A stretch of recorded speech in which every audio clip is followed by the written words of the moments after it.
welcome to Celebrity News right here on Audience Stream. I think it's Raining Babes. With me right now is one of the most desirable babes of cinema, television, print, you name it. The one and only Francine Prieto. Good afternoon. Good afternoon. I think, siguro, upo na lang tayo medyo. Medyo, may difference ng height. Okay, ngayon medyo parang tayo nakaupo, hindi nakalatang 5'10 ako. Ikaw pala. Okay, let me ask you first of all, do you drive? No, bump car lang. Bump car. Okay na rin, basta ikaw ang makakabump ko doon. So, ano yung, what kind of vehicle do you go around with? Ano yung sinasakyan mo? Hyundai Starex. So, it's always been your vehicle ever since? Or ano yung first vehicle na medyo talaga naging intimate sa'yo? You know, hinahatid-hatid ka sa school and everything. What's the first vehicle you were ever, popular with? Siguro yung car ng dad ko before, nung bata pa kami, Toyota, Corolla, yun. Toyota Corolla? But, pero now, you're going around with the Starex and ano ba yung talagang sabi natin na pangarap ng vehicle? Now that you're so popular in showbiz, etc. Wala namang pinapangarap. Basta kasi sa akin ang kailangan ko mga van kasi marami akong gamit. Kumbaga extension ng bahay ko ang sasakyan eh. Like, kaya nga kumuha ng Starex kasi maganda yung forma niya kahit na van siya. Hindi katulad ng ibang van na mukhang kahon, diba? Ayoko ng ganon. Medyo. Forma naman. Kahit na ibaba ka sa hotel, hindi nakakahiyang. Alam mo.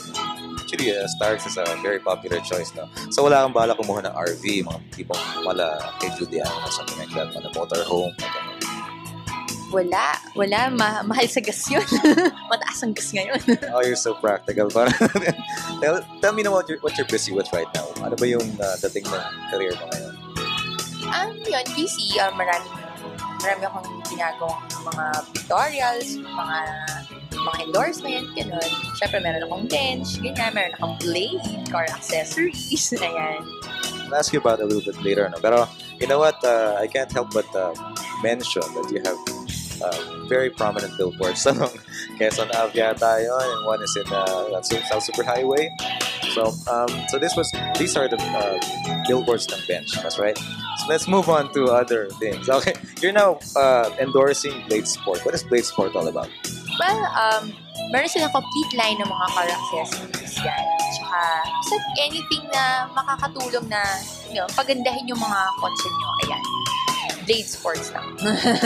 Parang Blade Sport. Mag-Blade Sport ka na rin. Parang medyo, wrong endorsement. Anyway.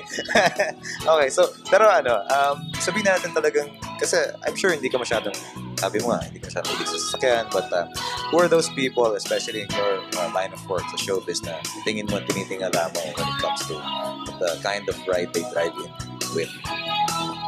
Hindi may iwasan yan talaga. For example, syempre, mga like Hollywood actresses, sila J-Lo, sila Britney Spears, they drive in sa mga awards nights with mga limo nila and sometimes. Hindi ka ba medyo naiingit or you wanna go into something like that?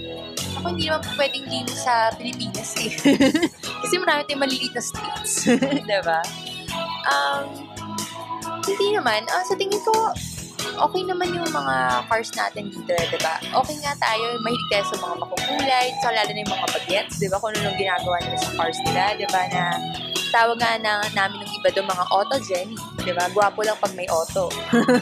Autogenic. Nadaan lang sa auto nila, diba? Pinapaganda ang auto, lalo pag hindi masyado na. So, medyo nag-compensate sila. Ganon. Yun. Dinadaan na lang sa auto. Kaya yun, kung gusto yung paganda ng auto niya, syempre, talagang nag-endorse eh.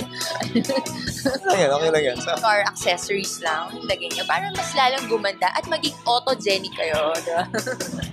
saan mo mahanap yung Blade Sport? Makikita niyo yan sa Market Mall sa Fort Bonifacio. Market Mall. Ano po sinabi? Market Mall talaga. Alright, so it's gonna open in September, that's what they said. Yes. So, yung launch. Nakikita ba namin doon? Siyempre naman. Makikita tayo doon. Right now, you've been shooting calendars and posters for Blade Sport. For Blade Sports. So, before you became the Francine Prieto we all know now, ano ka ba before? What was your career like? A ramp model ka? Yeah, before. I was a ramp model, for 7 years. Ayun. Then, after that, sumali ako ng Pilipinas.